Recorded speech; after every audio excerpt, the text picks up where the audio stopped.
السلام علیکم ورحمۃ اللہ وبرکاتہ۔ بسم اللہ الرحمن الرحیم۔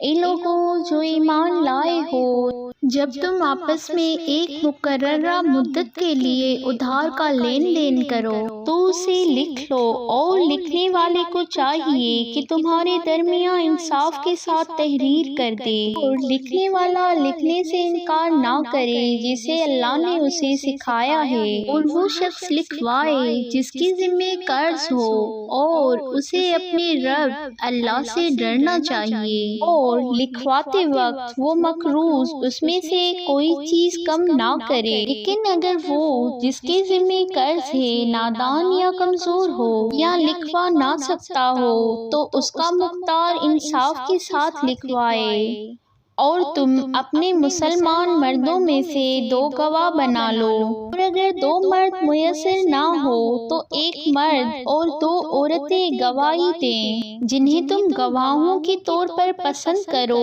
یہ اس لیے کہ ایک عورت اگر بھول جائے تو ان میں سے دوسری عورت اسے یاد دلا دے، اور گواہ جب بلائے جائیں تو وہ انکار نہ کریں، اور معاملہ چھوٹا ہو یا بڑا اسے مقررہ مدت کے ساتھ لکھوانے میں سستی نہ کرو، یہ اللہ کے نزدیک زیادہ انصاف کی بات ہے، اور گواہی کے لیے زیادہ درست طریقہ ہے، اور اس طرح تمہارے شک میں پڑنے کا امکان بھی کم رہ جاتا ہے۔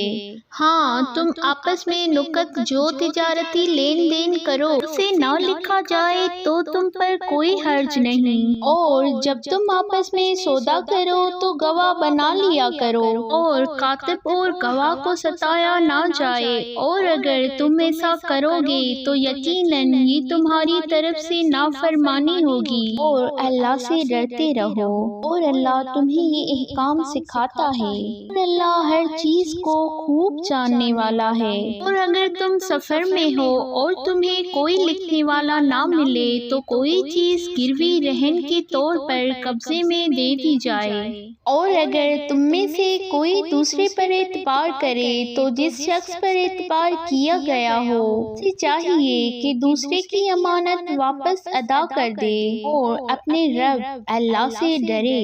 اور تم گواہی نہ چھپاؤ، اور جو شخص گواہی چھپائے گا تو بے شک اس کا دل گناہ گار ہے، اور جو عمل تم کرتے ہو اللہ اسے خوب جانتا ہے۔